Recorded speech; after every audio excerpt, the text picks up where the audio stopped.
Bien-aimé, écoute, si tu savais quelle grâce immense que tu as eue à cause du travail accompli de Christ à la croix de Golgotha, si tu savais quel privilège que tu as de s'en sortir toujours de tout le problème de la vie, si tu savais que rien ne peut t'arrêter sous ce soleil, bien-aimé, aujourd'hui, ta vie peut changer. Lisons. Matthieu chapitre 11, le verset 20. Alors Jésus s'est mis à faire des reproches aux villes dans lesquelles avaient eu lieu la plupart de ses miracles, parce qu'elles ne s'étaient pas repenties. Malheur à toi, Chorazine, malheur à toi, Bethsaïda, car si les miracles qui ont été faits au milieu de vous avaient été faits dans Tyr et Sidon, il y a longtemps qu'elle s'est serrée, repentie, en prenant le sac et les cendres. Bien-aimé, si tu savais la grâce qui est en toi, si tu savais le pouvoir que Dieu a mis en toi,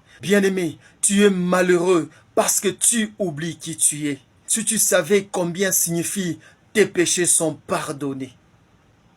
Chorazine, Bethsaïda ne savaient pas la grâce que Dieu avait fait. Si ces deux villes comprenaient le miracle que Christ avait fait dans leur ville, si tu savais combien signifie tout est accompli, si tu savais ce que signifie tu seras toujours en haut et tu ne seras jamais en bas lorsque tu obéiras au commandement de l'Éternel.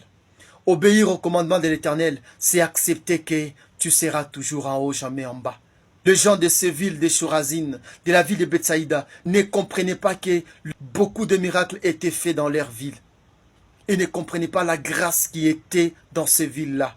Et voilà pourquoi ils étaient malheureux. Christ leur a dit, malheur à vous. Il a commencé à leur reprocher. Bien-aimé, la grâce que tu as, si c'était ton voisin, il devait être heureux plus que toi.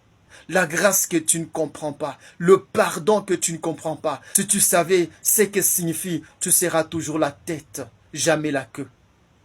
Tu ne seras jamais malheureux. Ceux qui ne comprennent pas la grâce qu'ils ont sont toujours des gens malheureux. Sont des gens qui cherchent à se faire des ennemis là où il n'y a pas d'ennemis. Bien-aimé, si tu savais ce que signifie Jésus-Christ est ton Seigneur et ton Sauveur. Si tu savais ce que signifie tu es la prunelle de l'œil de Dieu, tu ne seras pas jamais dans cette situation. Bethsaïda et Chorazine ne comprenaient pas le miracle immense que Christ avait fait dans ce ville-là. Raison pour laquelle la ville de Chorazine, la ville de Bethsaïda étaient toujours des villes malheureuses. C'est pourquoi Christ a commencé à le reprocher. Christ te reproche aujourd'hui. Si tu savais à qui tu appartiens, tu ne seras pas malheureuse. Tu ne seras pas dans ce groupe où tu es. Tu ne seras pas en train de faire ce que tu es en train de faire. Tu es un homme que rien ne peut arrêter. Car Jésus à qui tu appartiens, même la mort ne l'a pas arrêté. Que Dieu te bénisse. Amen.